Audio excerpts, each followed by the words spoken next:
The Ubers tier in Pokemon is comprised of some of the strongest Pokemon ever conceived.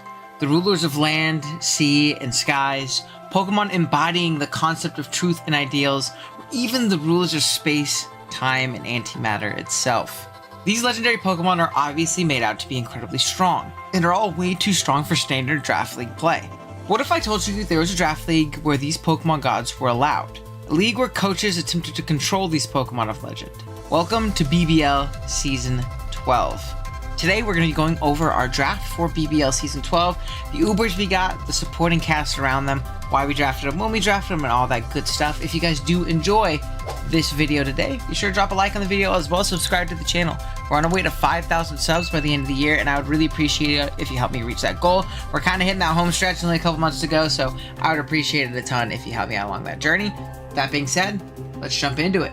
Going into the draft, we are slotted at the 18th pick out of 18 coaches. Normally, the back wheel wouldn't be too bad. Drafting last means you draft first in the next round.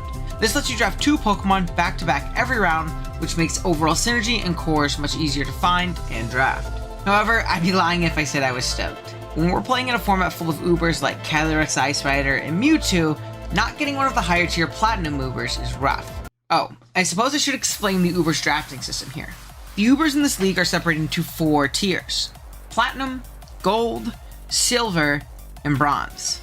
You can't just draft as many Ubers as you'd like. There are restrictions. If you draft a Platinum Uber, that is the only one you can have on your roster. Platinum Ubers consist of the best that were allowable. Next up is Gold. These Pokemon are incredibly powerful, but a step down from the Platinum Ubers. You can draft a Gold Uber alongside a Bronze Uber, which is the lowest tier of Ubers. Silver Ubers, being the next step down, can either be drafted alongside another Silver Uber or a Bronze Uber. And as you probably guessed it, Bronzes can be drafted alongside any of the above tier not named Platinum. My goal going into our first batch of picks would be securing our Ubers first. This meant either getting a Gold that fit great with a Bronze or a Silver with another Silver or Bronze. Despite my worries, some pretty awesome Ubers fell to me. The first of which I decided to select was Dialga, the Lord of Time from Sinnoh. Dialga is hardly the flashiest of Ubers, but man is it good. It is incredibly strong, sitting at a crazy 150 base special attack. Alongside insane coverage, its switch-ins don't exist. Its defensive typing in Dragon and Steel is also unmatched, and a bulk spread of 100, 120, and 100 is staggering. This combination of typing, bulk, and offense make it incredibly anti-meta against the other Ubers. There aren't many that outright beat us, or that we don't just beat outright. I don't see a lot of consistent counterplay to Dialga on a lot of other teams between Specs, a Resist Berry, an Assault Vest, or any other combination that you come up with, and I'm pretty excited to use it. For my second Uber, I actually dropped down to the Bronze tier despite Silver still being available. There were still some cool ones around, but there was one Bronze in particular I felt might be underpriced, and it looked like a ton of fun. That Pokemon was Fluttermane. The Gen 9 Paradox is a perfect example of Pokemon's new trend of min-maxing the hell out of stats. It sits at a terrible base 65 HP, attack, and defense. However, it more than makes up for it in its base 135 special attack, special defense, and speed. Alongside its incredible stab combination, nothing can stop this guy. I mean, there's a reason it's an Uber alongside these box arts despite just being a Paradox Pokemon. I love Flutter for 2 main reasons. Number 1 is the incredible speed tier on 135, giving me the fastest mon in a majority of matchups. As you guys probably know, speed is typically the most important stat in Pokemon, and having a Pokemon that's largely faster than the entire metagame is great. Booster Energy Speed or Choice Scarf also gives me the ability to outpace a ridiculous number of Scarfers and speed boosting Pokemon. Number 2 is how good it is into opposing Ubers. A good majority of them are Dragons, and the others don't appreciate our stabs either. It's actually insane how many Ubers we can nuke. You know, let's go through all of the Ubers we allowed in the BBL that our stabs alone hit super effectively. Calyrex Ice, Lunala, Mewtwo, Deoxys Attack, Kyurem White, Palkia Origin, Rayquaza, Solgaleo, Zekrom, Deoxys, Giratina Origin, Lugia, Necrozma Dawnwings, Palkia, Zamazenta, Chien-Pao Deoxys Speed, Dragapult, Kyurem Black, and Spectrier. That just leaves 7 of the Ubers that aren't already on our team. That's it. The rest get rocked by Shadow Ball plus Moonblast. This Pokemon is going to be incredible into the metagame at large, and I'm super excited to rock with it this season. The next wheel was an interesting one. The first order of business was getting my Terra Captain. My philosophy on Terra in this format is that it is better to have a defensively minded Terra that can be versatile in matchups and help patch holes into opposing Ubers or big threats, opposed to big guns offensive ones. Considering our Terra rule set of free Terra, Terra Preview, this just means that we can Terra into any typing, but we need to tell our opponents beforehand. I figured that Mew was the best choice available. With our extremely wide moveset and extreme versatility, Mew offers so much to our team.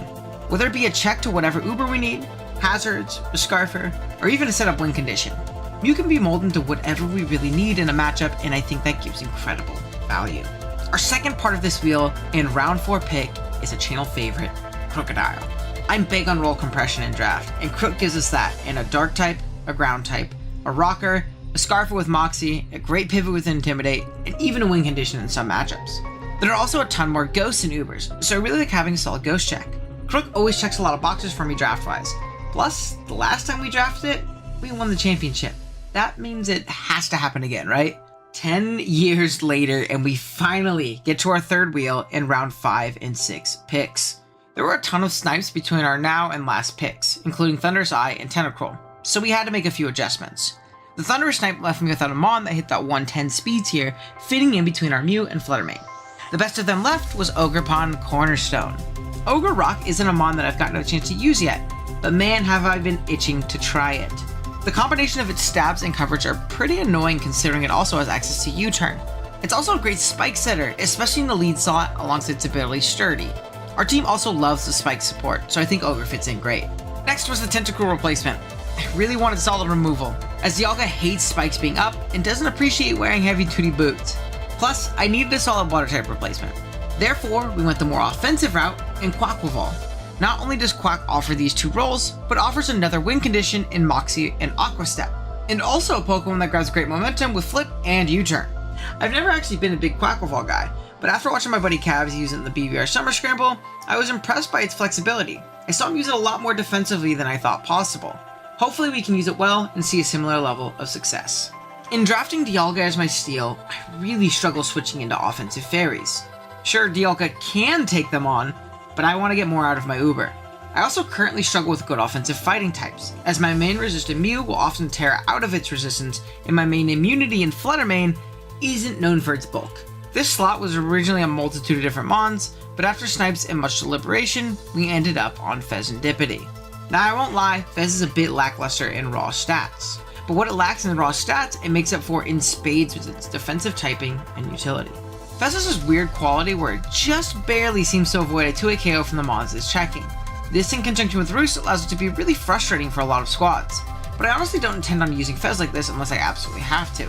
Instead, I plan on using Fez as an incredible U-turn pivot, switching in on the aforementioned fairies, fightings, and even dark types, then grabbing great momentum on the force and steel types, getting us switches into guys like Crocodile, Quaquaval, or even Dialga.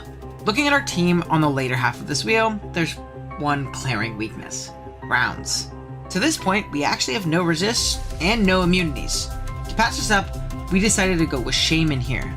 Some might dislike this pick and Shaman in general, but I'm a huge Shaman stan. The general bulk along a solid 100 speed is incredible, and regardless of how defensive you go, Seed Flare is a ludicrous move, and getting Spit F drops alongside with coverage like Earth Power, Dazzling Gleam, and Air Slash make it very annoying to switch around. However, the main reason for drafting Shaman lies in its access to Healing Wish. The ability to get a second life on one of my two Ubers, or even my Terra Mew that lacks recovery in this generation, seems incredible. Shaman's a Pokemon I've spam drafted this generation, and feel very comfortable with it. Let's hope it lives up to the challenge of Ubers though. Round 9 came along, we had two options. We had 11 points left, so we could get a 6-point Terra Pokemon and a 5-pointer. Or we could grab something more expensive and forego a second Terra Captain. Looking at the bottom of the board, there were no Terra Captains I really liked down in 6 points. There was really no situations I could see myself viably bringing another Terra Captain not named Mew.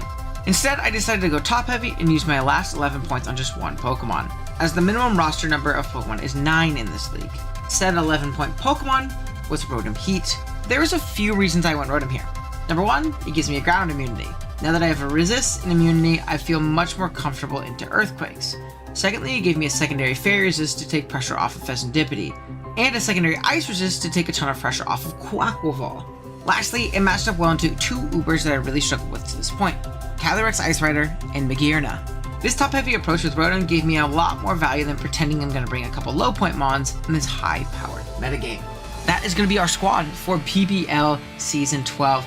Let me know what you guys think of the team in the comments down below. I'm pretty happy with it. There were some things I would have preferred in the back half of the draft that ended up getting sniped. But, you know, I think we adjusted and we pivoted well, and I'm actually really excited for Ubers despite our lackluster slot. Please go check out all the other coaches. We have a star-studded lineup if you haven't seen already. Go check out every single one of them. Go watch the draft analysis, drop a nice comment, and yeah, comment what you think of the team, what your favorite mon is. I'd really love to hear it. Yeah, that being said, I appreciate y'all watching. Like the video, sub if you're new. See you next time.